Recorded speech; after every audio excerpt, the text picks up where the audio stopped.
Oh, okay. You got on even without whatever code you sent me, right? Think so. Here you are.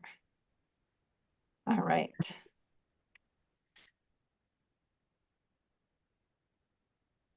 Hello, everybody. Nice to see you all. It's great that you're all joining, and thank you. Um, I like when I see names pop up. I am just on to say thank you so much to Mia for being a volunteer who wants to create community by helping others in our network and extending the opportunity for all of us to learn together. So you're definitely, it's Thursday night. We know that everybody's busy, but I know it's a lot easier to teach when somebody is actually teaching to people as opposed to just blank screens. So if you're in a place where you can turn on your screen, please do. Thank you. And if not, we understand. But anyway, I'm just passing over to Mia. You can introduce yourself, who you are. I'm just saying thank you. And anybody else who wants to volunteer to teach something, this is like the most amazing thing because really we all have so much to give and everybody learns from their own experience, but can, enhance others as well. So, all right, Mia, it's all yours. Thank you so much. Just to check, can everyone hear me? I know I'm talking very quietly. I have a teething 11-month-old who's trying to sleep, and if any of you have ever dealt with that before, you know how important it is that she stays asleep. um, but let me know if you can no longer hear me because it's me, not your device. So my name's Mia. I'm originally from London. I made Aliyah to Yerushalayim 5 years ago, where I live with my husband and my daughter, and please God, any minute now, my second daughter, although hopefully she'll give us an hour until she makes her debut. um, and this class was born from me answering a question on WhatsApp about how to teach healthy relationships. This is actually my favorite class to teach. I was fortunate enough to have a great experience as a kala, but what I didn't realize when I was learning was that I was more hashkafically different to my Madrichat Kala than I had realized. And while I got a great background in halacha, um, and it was very machmir, and I understand all the halacha basis very, very well, what I didn't get necessarily was that how to be in a relationship. And I'm really someone who believes that the best therapy is the therapy you don't need, um, the prevention rather than the cure. And I think that if, as Kala teachers, we're able to transmit to our couples how to have a healthy marriage before they're even married, we have done a huge part of our work. So I will jump right in with how I teach the class. At some points, I'm going to share screen. If there's a better way of me doing this, I'm very technologically inept, so someone please point it out. And I always like to start and end on a positive note. That's actually a point that's going to come up a little bit later when we talk about gratitude. But I always start with an exercise, and I must say I prefer to teach this class with a Khatan and Kala together. While I really do like teaching one-on-one to Kalot, this is a class that I would really encourage a Khatan to be at. The information is valuable also just to a Kala, but I think if both partners can have this information, it really helps in the future. And I always challenge them to start by telling me something they like, they love, and they respect about their partner. And very often I hear, well, how am I meant to differentiate between those things?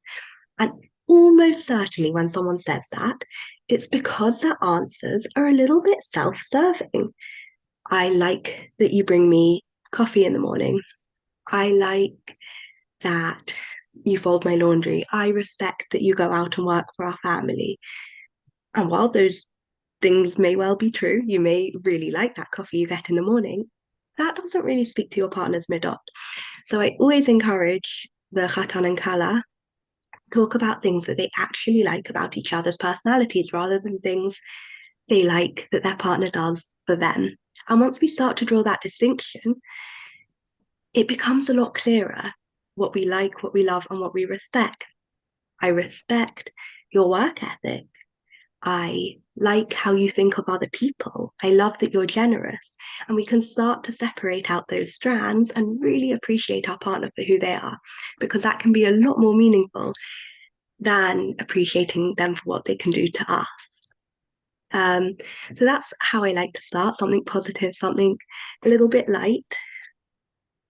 And straight from there, we go into quite the opposite, something quite academic, and that is Maslow's hierarchy of needs. Um, when I talk about building a relationship and having a healthy marriage, we really need to talk about what the building blocks of a marriage are and of a partnership. Um, Maslow was predominantly a big thinker, a business and entrepreneur. Might not surprise you to know that he was not a Madrigal Kala and didn't care too much about people's marriages, from what I've read. But I think that everything he says really makes sense in this context. He came up with an idea that in order to be the best versions of ourselves and have all our needs met, we have to work up in tiers, um, from the most basic of our needs to the most high and mighty of our needs. So if I can share my screen, I will actually show you. Oh, I'm struggling to do this. Hold on. Maybe I won't show you. Um, because I can't seem to get rid of this. Hold on. There we go. Maslow's hierarchy of needs.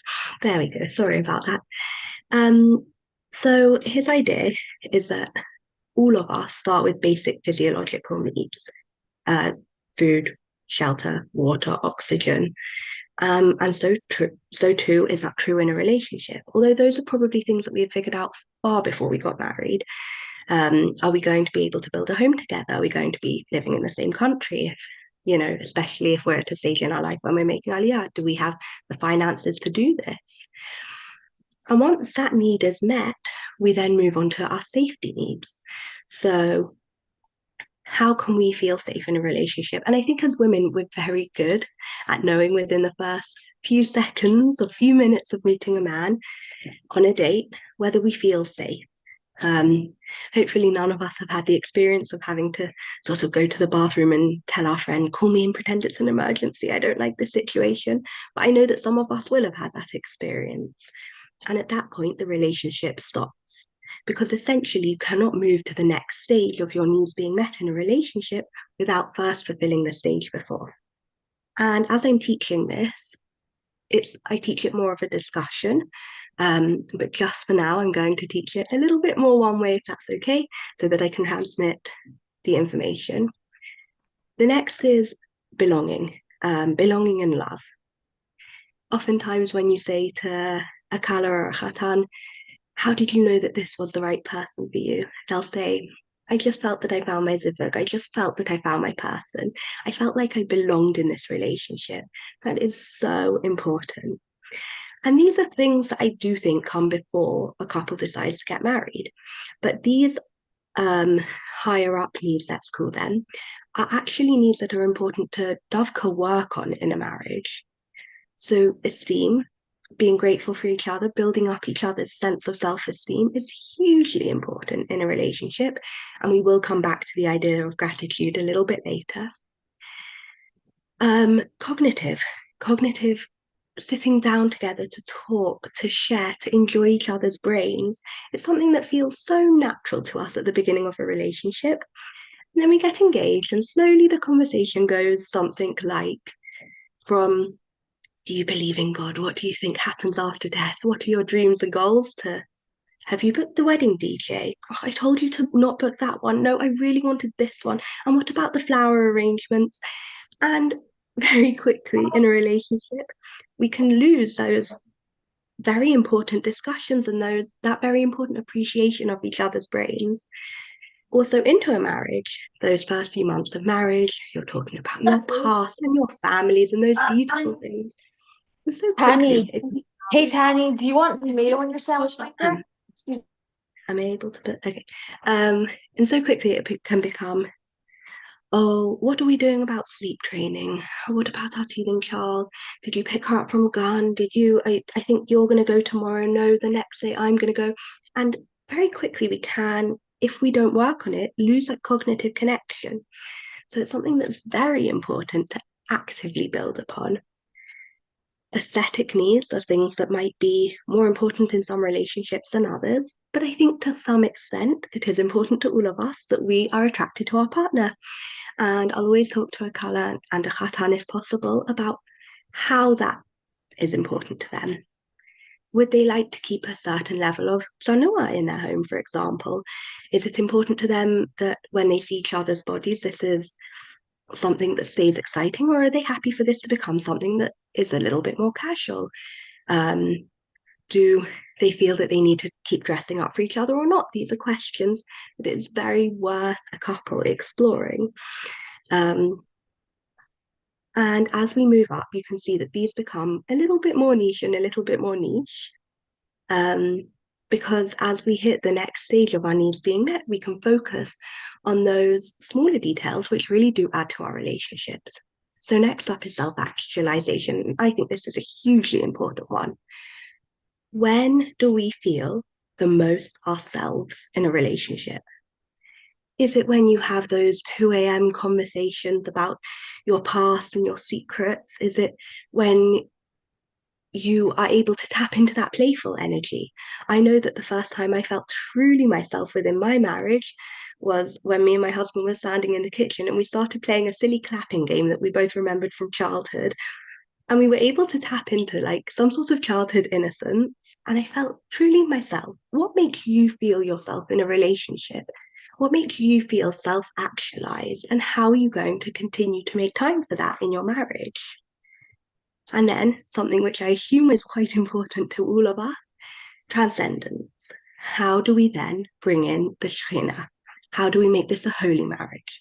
Once we have all those things of our world, of the temporal, of the cognitive, of the aesthetic, how do we bring in Hashem to our marriage? And what does that look like? And that will look so different to each couple.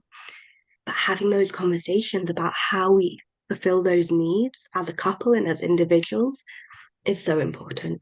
And I think that these are very important building blocks for marriage. So this is where most of the time I would start as a discussion. And I would go from here. I think it transitions quite nicely into the idea of love languages. I'm going to stop sharing for a minute if I understand how to. Or maybe I would stop sharing. Stop share. It goes quite nicely into a discussion of love languages because as we're talking about the building blocks of marriage and our needs being met, one of those needs is how we express our love and how we receive our love. So I think many of us are very familiar with the idea of love languages, so I'm not going to dwell on it too much. But the basic idea is that there are 5, potentially more, love languages, which range from acts of service to gift giving, words of affirmation, physical touch, and quality time. Different ways that we all like to give and receive love. And while that might be a familiar concept to us, to many of my kalot, it is not. And I really challenge them to think about how they like to give love and how they like to receive love. And if both the khatan and kala are there together, it's also quite fun to ask them how they think the other person intends to give love and receive love. And this is so important because I may tell my husband 100 times a day, I love you, I love you, I love you. But to him, for example, if I'm not showing it through my actions, it doesn't matter how many times a day I tell him I love him. That's not going to make him feel loved. Or I might say, you haven't told me you love me today. And he says, well, I gave you 5 hugs. How much more do you need me to tell you? And I say, well, I didn't realize that was you telling me you loved me. Speaking the same language when it comes to giving and receiving love is incredibly important. So I always make sure that that's something that I talk about in the building blocks of marriage. if there is anyone who is not familiar with the ideas of love languages and wants to reach out and talk to me more, we absolutely can. I just think that the majority of people on this call probably are, and I don't want to waste your time. But that's certainly a conversation I'm happy to have one-on-one later.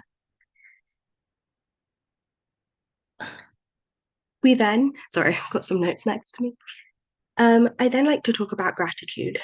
I usually start with this. Can you all see this? It's Can you make it a little page bigger on 13 of the marriage covenant. Oh, hold on. Yes, I am sharing, I believe. It's page 13 of the marriage covenant, which I believe is a book that most of us, all of us own. And if not, you're welcome to take a screenshot now or message me and I'll send it to you afterwards.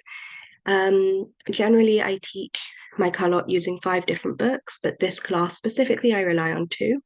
One being the marriage covenant, and one being Dr. Mayer Wickler, who I believe is also a rabbi, but I think he goes by doctor. His book, 10 Minutes a Day to a Better Marriage, which I believe should be required reading for every single couple. But it's a wonderful teaching resource.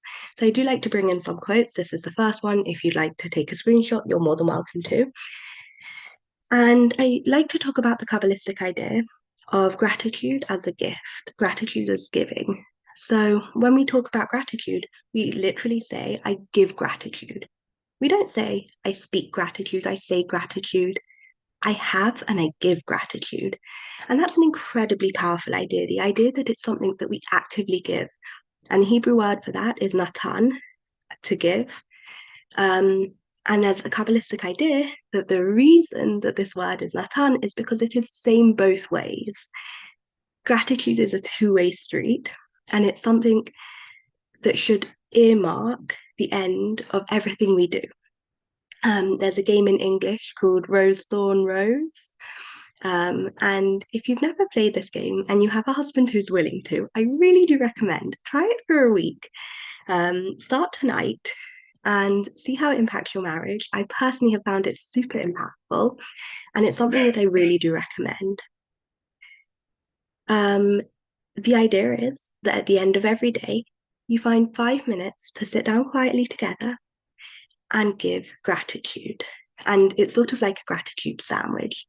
So you start by telling them something that they did that day that was so kind or so helpful, or that you appreciated so much. And it should be something specific, because while it's nice to be told, you're such a generous person, gratitude is often more impactful when we're quite specific. You're such a generous person. You gave me the last slice of cake and there was only one left, and I know you wanted it too. Thank you so much. That can make a much bigger impact on someone because it shows that you're really recognizing their individual actions. The thorn of this rose is not really a thorn. It's not necessarily an accusation. It relies on the idea that even the best people in the world, and the best marriages in the world, have things to work on. And we can raise those things in a positive way by bookmarking them with gratitude. So it's important for here to be something that your partner can really work on. If you say to them, your hair's just too curly and I don't like it, well, there's probably very little they can do about that. It doesn't help anyone in this situation. However, if you say to them, next time you cook dinner, could you make sure that you make a little bit less of a mess, or that you clean up after yourself? That's actually something that they can work on. That's a lesson that they can take into tomorrow. But it's important to now end with another piece of gratitude. So we bookmark everything that we say with gratitude. And we can take a little bit of time to think about our rose, thorn, rose, and then we share it with our partner. And it's a really lovely way of reflecting on the day and making sure that we bookmark that reflection with gratitude. And when I'm teaching, I often challenge my Khatan and Kala to come up with a rose, thorn, rose, either from the first part of their day or from the wedding planning process. something that they're comfortable with. They also don't need to share it with me. They can write it down to share it with each other later. But it's a really beautiful exercise, and I would really recommend it for anyone who is in a relationship or married. And with that, we end the first part of the class, which is all about the building blocks of marriage. My second part of the class is about communication. I believe that the two most important things in a relationship are trust and communication, but trust you can't really teach. So that's why we move on to communication from here. And I love to start with this game. I don't want to put too much of a gender stereotype on it, but I must say every woman I've tried this with gets it, and every man I've tried it with does not. So try it out on your husband, see if they get it. And it starts with me saying a sentence. I went to the shop. It's a pretty innocuous sentence, right? We all know what I mean by that. But what happens when I change the way I say it, not the words, but the way I say it, to put pressure and emphasis on a different word? I went to the shop might imply that I already went in the past, not going again. I went to the shop might imply that I went to an exciting shop or a shop that we were talking about. I went to the shop says that I went to the shop, nowhere else. And with this sentence, we can put emphasis on every single word to change the entire meaning of what I'm saying. And this isn't the only sentence we can do this with. There's also another famous one is, I brought some milk. And you can also try it by putting the emphasis on the different words in that sentence and see how it changes the meaning of what we're saying. And that is the essence of communication. We have all known how to talk since we were about 2 years old. We all know how to say the words that we feel, but how we talk is so, so important. And how we listen is equally as important. So this is where I bring in the second book. It's here, I have a photo of it, but you know what? I also have it next to me. So instead of figuring out how to share my screen again, 10 Minutes a Day to a Better Marriage, not affiliated, but I truly just think everyone should read it. It's a great book. And in this book, it talks about the traits of good communication. This does not necessarily need to revolve around a conflict, but that's the easiest way to talk about it because those are the times that communication can often break down first.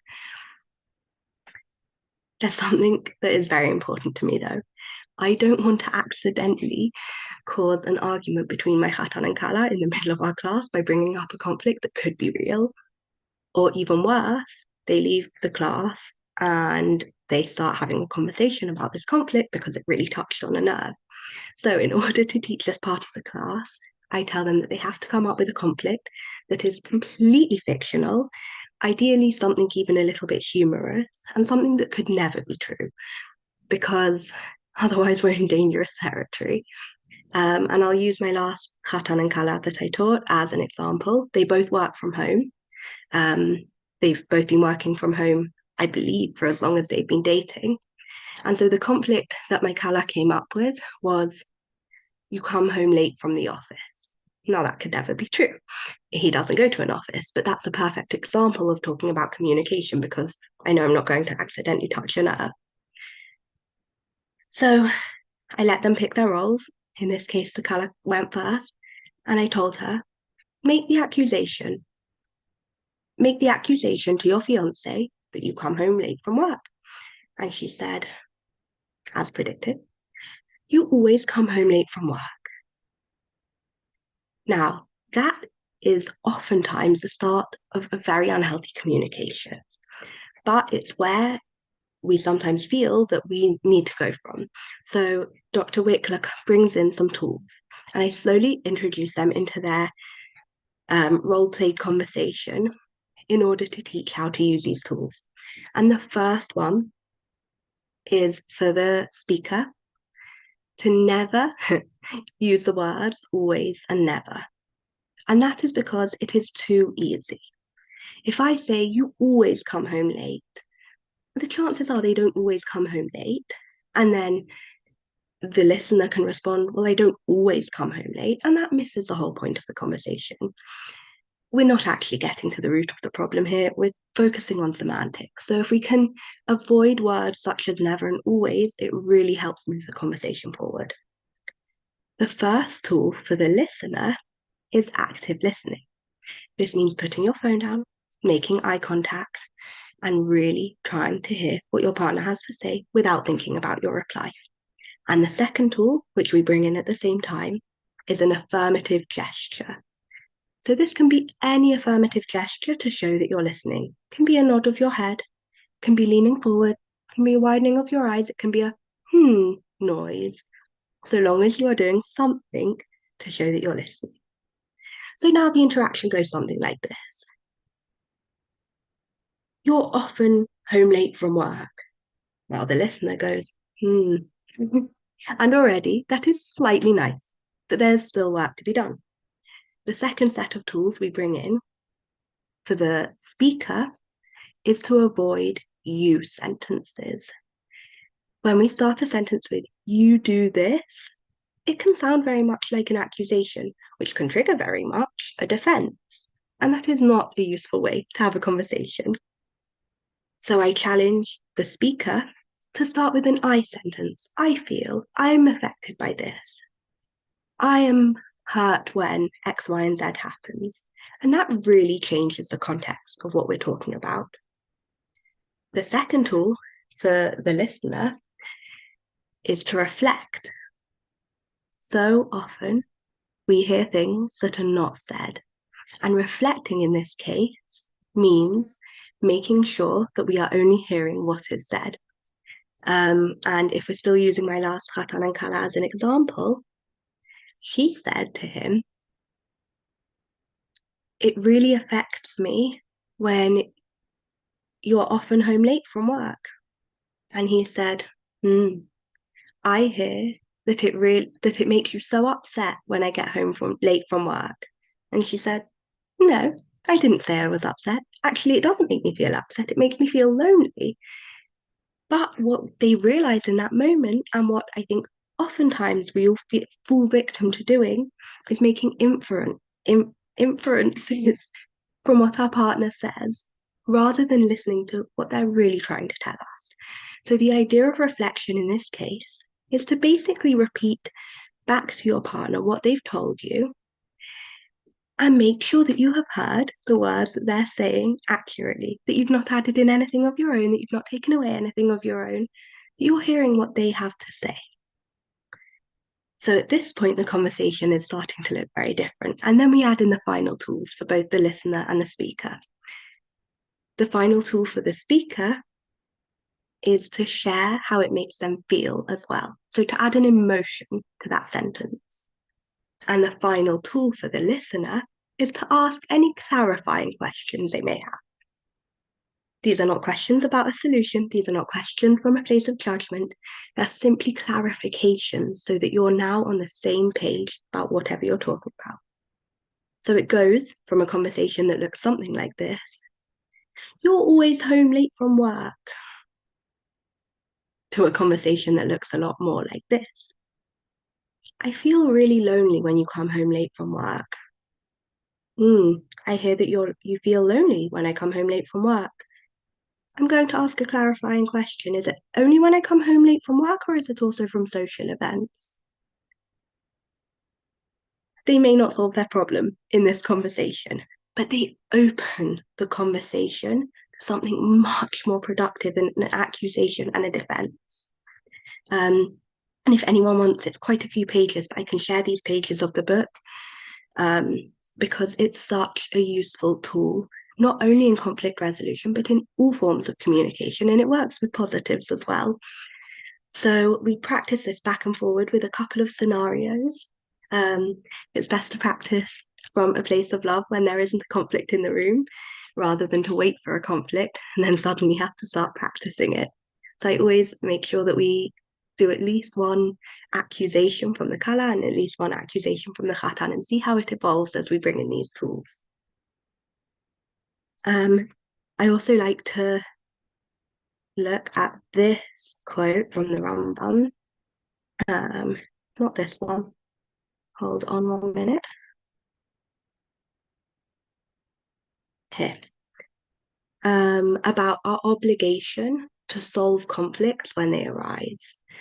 Again, you're welcome to take a screenshot, or I can send this photo in whatever forum makes sense after this class. And when we talk about conflict resolution, I think a lot of people go straight to the idea of compromise. And that's because it's often the first type of conflict resolution that we're taught when we're kids. I think many of us who have siblings know the scenario. I want the last cookie. No, I want the last cookie. And the mum comes in and says, well, why don't you split the last cookie? And that's what we hear from when we're like 3 years old.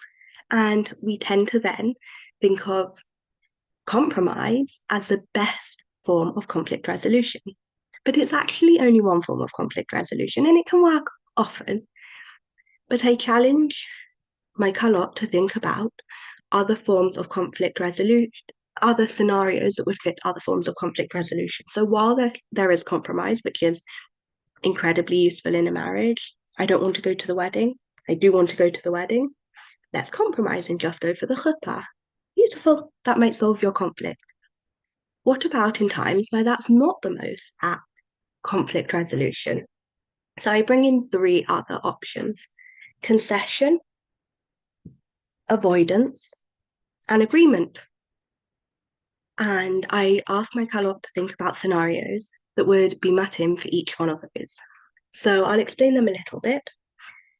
Concession is as simple as something might be more important to one of you than the other.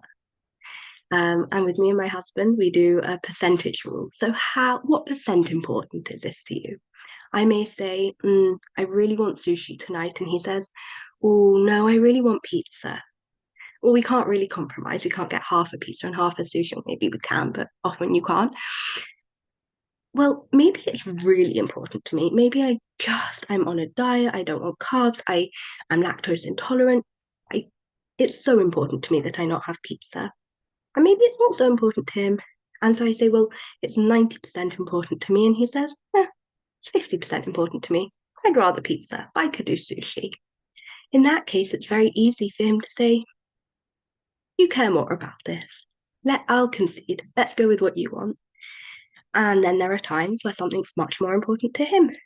I want to stay in this Friday night and he really wants to go out. And when we start talking about it, we realize we'd rather stay in. It's nice for me. But it's so important for him that we get out and socialize with his friends, and he's not seen them in so long. And you know what? In this case, his needs come first. It's so much more important. And we can really concede. The next is avoidance. I think oftentimes we're taught that avoiding a conflict is a bad way to go, but that's not necessarily true. I'll tell you a story of my own marriage. We got married and we moved in together, and something I never thought would be an issue came up. My husband drives me crazy. He squeezes a toothpaste right from the middle like an animal. And it goes everywhere and it spills over the lid and it gets crusty and dry and it drives me crazy. I'm the type of person who rolls from the bottom and smooths it all out and not a drop around the outside. And that's just our personalities. And we spent so long having the same conversation. Close the lid on the toothpaste. Oh, I forget to close the lid. It's first thing in the morning. It's last thing at night. And again and again and again. And I told my sister, and she said, Mia, buy a second toothpaste. I thought, we're a married couple. Can I do that? Is that against the rules? She said, just buy a second toothpaste. And now if you go into our bathroom, you'll see 2 toothbrush holders, one with his and one with mine. And we have never spoken about it again. There are enough battles. There are enough hills to die on. Sometimes you can avoid a conflict. And the last is agreeing to disagree. This doesn't necessarily always work in practical situations, but especially when it comes to something ideological, sometimes we can agree to disagree. Oh, your brother did wrong in this situation. Oh, I don't think my brother did wrong in this situation. Goes back and forth. The situation happened. Let's agree to disagree. We don't necessarily need to be on the same page. We just need to respect and listen to what the other person has to say. So I talk about these 4 forms of conflict resolution. the compromise, the avoidance, the agreement, and the concession. And we talk about different scenarios that would be mutting for each of them, because half the battle is picking how we're going to solve the conflict before we actually even get to the solution. But I have 4 cardinal rules of conflict resolution. These are 4 times that, if possible, I do not think a conflict should be resolved. The first is when you're angry. If possible, I would always recommend to walk away, take a deep breath, do something that distracts you, go for a walk, and then come back to the conflict. Because when we are heated and impassionate about something, it is much harder to talk calmly and rationally. The second is not when one of you is vulnerable. If one of you has had an incredibly difficult day, you're in a very difficult place, and your partner is feeling a lot stronger than you in that moment, you are already on unequal footings. If you're staying, let's say, with your husband's parents and his whole family is around, and you are essentially in a sea of your husband's supporters, this is not the right time for your husband to raise a problem because he has an entire cheer team behind him. You don't have those resources. So when one of you is clearly more vulnerable than the other, that might not be the best time to solve a resolution. The other, if possible, is not around other people or children. Your conflict resolutions are yours alone. And so long as they don't need to involve someone else, like a therapist or a third party, it's best to do that in a place where you both feel that you can speak freely without thinking about the emotions and needs of other people around you. And the fourth is last minute. When you are about to leave for Shabbos at your in-laws, now is not the time to say, I didn't want to spend Shabbos at your in-laws, at your parents. When you're about to go to that wedding that you didn't want to go to, when you are all dressed and heading out the door, is not the moment to say, well, I didn't want to go to the wedding anyway. You had plenty of time to raise these things before you had to leave the house. So where possible, and it's unfortunately not always possible, but where possible, those are my 4 cardinal rules of conflict resolution, or my 4 cardinal no-nos. And with that, we end the second part of the class and move on to the final and shortest part of the class, which is about satisfying our needs within a relationship. Once we've spoken about the building blocks of a relationship and we've covered effective communication, we can then talk about our personal needs. So again, this is from Dr. Wickler's book, and he talks primarily in terms of sexual needs, but I think that this applies to every type of needs that need to be satisfied in a relationship. And he lays out 8 steps for us to have our needs satisfied. And I'll quickly go through those 8 steps. Again, I can send them. And I encourage a kala, and ideally a khatan if they're there too, to think in their head. It's quite personal. I mean, they can share it if they'd like, but to think about a need that they would like satisfied and see how each of these steps can apply to their need. So he says, you must start by knowing your feelings. And that sounds quite obvious, but oftentimes we can have the emotion without being able to name it. And he says, if you can name it, you can tame it, which is a cute quip. But to understand, where am I feeling a deficiency? Where do I feel a need? What's making me feel this way? And the second thing, which is kind of related, is to know what you like. So for example, if I'm feeling a lack of creativity in my life, that's my feeling. Well, what do I like to do to reinvigorate that need of feeling creative? Do I like to cook? Do I like to paint? Do I like to draw? Knowing what we like is incredibly important when we're trying to communicate to someone else how they can satisfy our needs.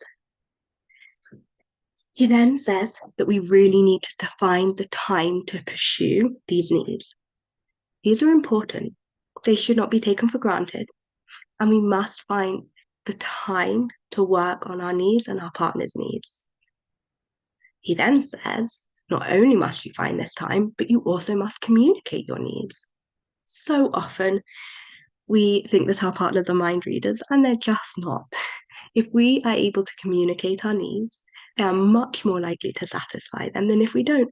Sometimes it can feel that we're ruining the magic if we communicate our needs, but it's best to mention something once and have a lifetime of satisfaction from it and to never mention it at all. I love birthday presents. They're so important to me. To my husband, he never really had them growing up. And yes, the first year I did have to tell him, this is a need of mine. I would really like a thoughtful birthday present. I know that's not something your family does. And did it ruin the magic? Not really. And 5 years on, I've got a great birthday present every single year, but that's not something he would have known if I didn't actively communicate it. He then says, you need to develop a plan. Think about how you are going to get this need met within your relationship. Are you able to come up with a plan yourself? Must you go and seek some help? Do you need to read up on it? What do you need to do in order to get these needs satisfied? And once you've developed the plan, you have to implement the plan. Sometimes just having a plan feels like enough to us because then we know a solution's coming. But he says it's incredibly important to actually follow through with it because that will guarantee our long-term satisfaction. He then says, you execute the plan, and finally, you evaluate it and revise it. Did this work for you? Did it not work for you? Were your needs met? Was there a better way that your needs could be met? This is how he says that we get satisfaction in a relationship. And again, he was talking about sexual satisfaction. I think it can apply to pretty much every need within a relationship. So I really encourage the couple to think about a need that they would like met and how it would play out with these 8 steps. With this, we come to the closing part of our class. And as I said, I think it's so incredibly important to bookmark it with positivity, the same way that we bookmark our days with gratitude, which is something we just discussed earlier. After a very intense discussion and lots of things coming up, potentially lots of feelings, we take a breath together, we shake it out, we look around the room, get ourselves a little bit out of that situation of intensity.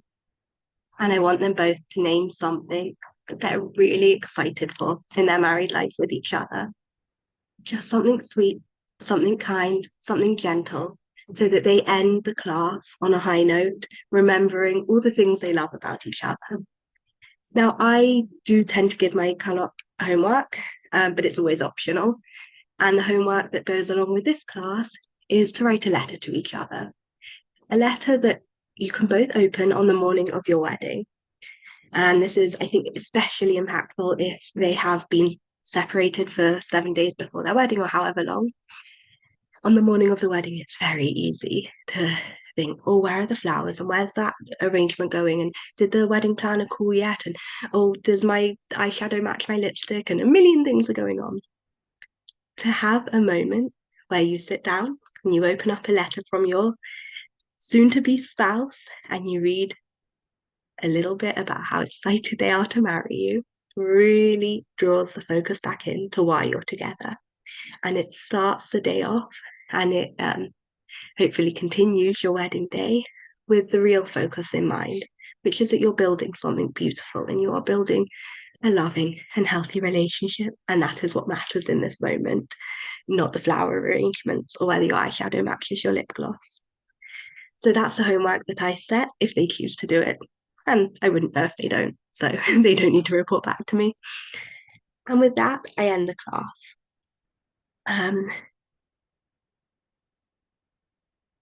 The class, when I teach it, is much more discussion based. And it really does rely on all these games and ideas and exercises because I think it's important to practice.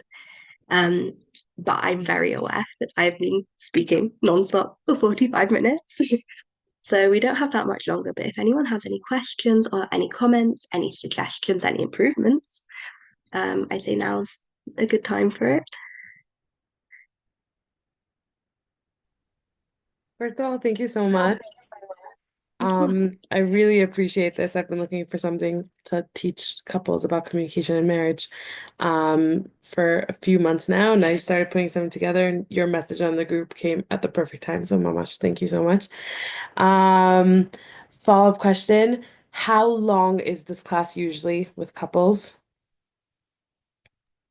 I'm an awful madrikat kala. I always set my classes to be 1 hour and then never less than two. um, no, the truth is you can make it as long or short as you want, and you can cut out different exercises if there is a strict time constraint. Um, if a couple doesn't necessarily have a strict time constraint, I do let it go as long as it needs to go, and that can usually be between about 1.5 and 2 hours. Um, if a couple does have a time restraint or a kala has a time restraint, of course, you can just cut parts out or shorten some of the explanations. You can skip some of the sources. But this class is usually at least an hour and a half, at least the way I teach it. Thank you. And another question about how you actually teach the class. So something that I've enjoyed doing with couples and that I also enjoyed receiving as a kala was being taught halachot like in the couple setting, and also delving into building emotional intimacy while the physical intimacy is on hold so that the couple can be, on the same page. So I don't know if you also do this with couples. Do you make that a separate class? Do you add it into this class? Would love your thoughts on that. So it's often down to the couple how many classes they want to do together. I've actually taught couples where they do all the classes together, and I've taught a lot who don't want to bring their khatan in for any of it. For me, I think this is the most important class to teach together because it's something I really would like a couple to be on the same page about and have the same skills and tools and frameworks for. So if they're only comfortable sharing one session together, for me it would be this. But I've also heard a lot of people doing the class on Harchakot together. And ultimately, what you're talking about is also a class on building a strong and healthy marriage with a slightly different leaning.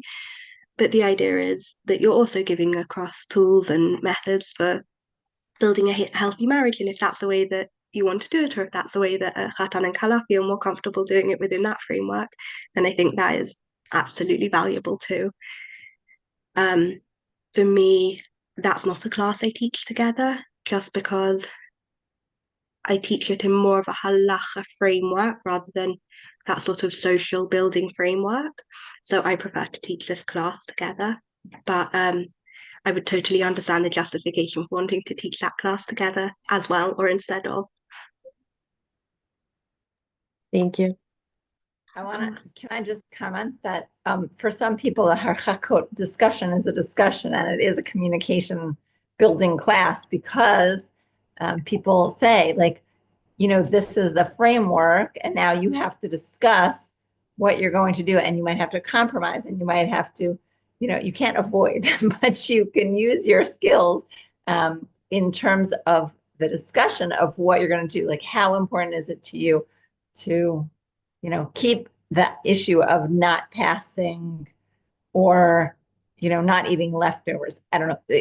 You have to pick carefully, but anyway, so I just want to throw that out there. But first of all, Mia, thank you. This was great. And I like the way that you put everything together. And I really appreciate your ease of style of, sharing examples and inviting participation. So I want to know how you change the class if the woman comes by herself without her partner. The main thing that needs to be changed is the communication exercises. In which case I take the role of the khatan and I tell her to talk to me as if I am her fiance, and then we swap. And she takes the role of the khatan and I take the role of the kala. Because I still want her to have those tools, and hopefully, even if she's learning alone, those are things that she can bring into her marriage and bring in at least from her side, or maybe even transmit to her husband in a way that feels more comfortable for them. Not every man wants to learn with me, and not every Kala wants a husband to be in the room, and that is understandable for a million different reasons. But it doesn't mean that their conversation shouldn't happen. And it doesn't mean that she shouldn't necessarily go home and share what she's learned in a way that is much more comfortable to them. But yeah, for sure with the exercises, I have to offer as a fiance. And certain things like sharing what you like, love, and respect about each other are one way. But it still oftentimes puts the colour in a framework of thinking positively about her khatan, which is still so vital when we're talking oftentimes about conflict resolution and difficult areas of communication and needs that haven't necessarily been satisfied. So although we don't get that back and forth of them both feeling good, it is still a good idea to frame their khatan positively in their mind. There's still benefit to that. So those are the main changes.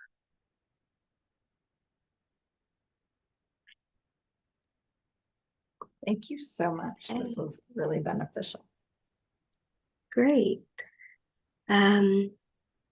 Also, you're welcome to reach out. I mean, I'm probably going to go to bed now, but I'll reply tomorrow. So if you do have any questions, comments, concerns, suggestions, and don't want to share them in a group setting, my phone's on, and I think you will have my number from at least one of the group chats. And if you don't, feel free to ask for it. And I will also send over any resources. So don't feel that this is your only chance to talk. If you don't feel comfortable to talk in a group setting, I am more than welcoming feedback also afterwards. Amazing. I think you're on, yeah. Okay. Thank you. Thank you so much. And I hope you have a good night. Thank you so much for your time. I know that Thursday nights can be really busy. And I really appreciate seeing all of your faces. Thanks. Thanks so much. Thank you. Thank you. That's over. Bye.